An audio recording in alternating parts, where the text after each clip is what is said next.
అమెరికాలో అత్యంత విషాదకరమైనటువంటి సంఘటన.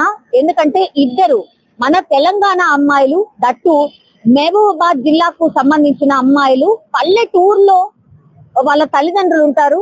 పెద్ద చదువుల కోసం, ఉన్నత చదువుల కోసం వాళ్ళ తల్లిదండ్రులు ఎంఎస్ కోసం అమెరికాకి పంపిస్తే పాపం అనుకోనటువంటి ఘటనతోని వాళ్ళిద్దరు ప్రాణాలు అయితే కోల్పోవడం జరిగింది.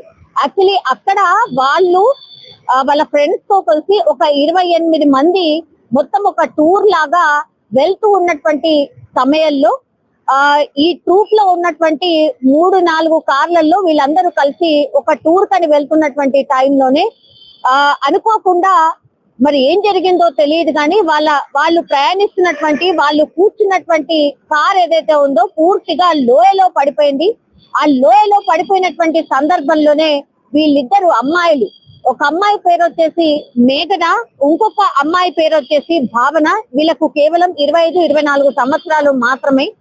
అండ్ వీళ్ళు ఎక్కడ వాళ్ళు అని అంటే నాగేశ్వరరావు కూతురు వచ్చేసి మేఘన, ముల్కనూరు ఉప సర్పంచ్ కోటేశ్వరరావు కూతురు వచ్చేసి భావన. వీళ్ళు కాలిఫోర్నియాలో ఒక ప్లేస్ నుంచి ఇంకో ప్లేస్ కి వెళ్తున్నటువంటి టైంలోనే వీళ్ళు ప్రయాణిస్తున్నటువంటి కార్ యాక్సిడెంట్ కి గురై లోయలో పడిపోయి వీళ్ళిద్దరూ చనిపోవడం అయితే జరిగింది. ఇన్ జనరల్లీ మీరు చూస్తే కనుక 2025 ఈ 2025 లో మన ఇండియన్స్ ఎంత మంది చనిపోయినరో ఏంటి అనేది కూడా ఇప్పటికి కూడా అఫీషియల్ గా డాటా అవైలబుల్ లేదు. కానీ వరుసగా మనం చూస్తే ఈ సంవత్సరంలోనే దగ్గర ఒక 200 నుంచి 300 మంది ఇండియన్స్ అయితే డెఫినెట్లీ ప్రాణాలు కోల్పోయి ఉంటారు. ఏ సందర్భంలో అంటే ఈ గన్ కల్చర్ చాలా ఎక్కువ అందులో, అట్లాగే అనుకోకుండా హెల్త్ ప్రాబ్లమ్స్ వచ్చి అలా. అండ్ ఇంకోటి ఏంటంటే ఈ పోలీసులు కూడా పోలీసుల నుంచి తప్పించుకోబోయి లేకపోతే దొంగతనం చేస్తూ పట్టుబడి ఇట్లా రకరకాల కారణాల వల్ల పోలీసులు షూట్ చేసి చంపిన సందర్భం ఒకటి. తర్వాత దొంగతనానికి వచ్చి ఎవరైతే ఉంటారో వాళ్ళు షూటింగ్ చేసినప్పుడు ఇట్లా రకరకాల సందర్భాల్లో మన ఇండియన్స్ చాలా మంది ప్రాణాలు కోల్పోయిన సందర్భం అయితే ఉంది. ఎప్పుడు ఇట్లాంటి వార్తలు వచ్చినా సరే ఒక భయం. డెఫినెట్లీ మన తెలుగు రాష్ట్రాలకు సంబంధించిన పిల్లల వార్త ఎప్పుడు వచ్చినా సరే ఒక భయమే.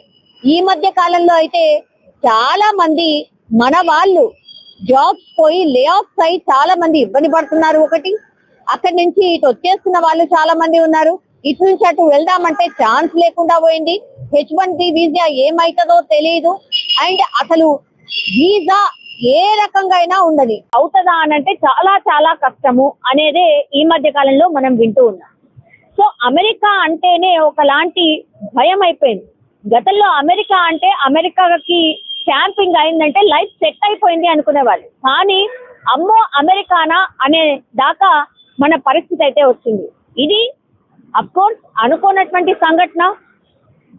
మహబూబాబాద్ కి సంబంధించిన ఇద్దరు పిల్లలు పాపం ఎంఎస్ చదువుతూ వాళ్ళేదో వాళ్ళ ఫ్రెండ్స్ తోని కలిసి విహారయాత్రకు వెళ్తుంటే అనుకోనటువంటి సంఘటనలో ప్రాణాలు అయితే కోల్పోయినారు. తల్లిదండ్రులు పూర్తి స్థాయిలో శోకసంద్రంలో మునిగిపోయారు. వాళ్ళు ఒకటే రిక్వెస్ట్ చేస్తారు, ఇంకేం చేస్తారు, ఎంత తొందరగా అయితే అంత తొందరగా మా అమ్మాయిల మృతదేహాల్ని మాకు అప్పగించండి. అదే వాళ్ళు చేస్తున్నటువంటి రిక్వెస్ట్. నిజంగా ప్రస్తుతం ఉన్నటువంటి సమాజం దేనికి ప్రయారిటీ ఇస్తుంది? ఆర్థిక సంబంధాల చుట్టూ మాత్రమే తిరుగుతుంది. మళ్ళీ ఎన్నికలంగానే చాలా విరక్తి కలుగుతాం. మంచి అనిపిస్తుంది కదా, లేడీస్ కూడా ఛాలెంజింగ్ జాబ్స్ చేసినప్పుడు చాలా బాగుంటది. ట్రాఫిక్ అసిస్టెంట్స్ గా నియమించిన ట్రాన్స్జెండర్స్ అందరితో సాల్యూట్ చేయించుకుంటున్నారు. ఫుడ్ డెలివరీ ఇవ్వటానికి వెళ్ళినటువంటి డెలివరీ బాయ్ అనిల్ పై కళ్ళ ముందు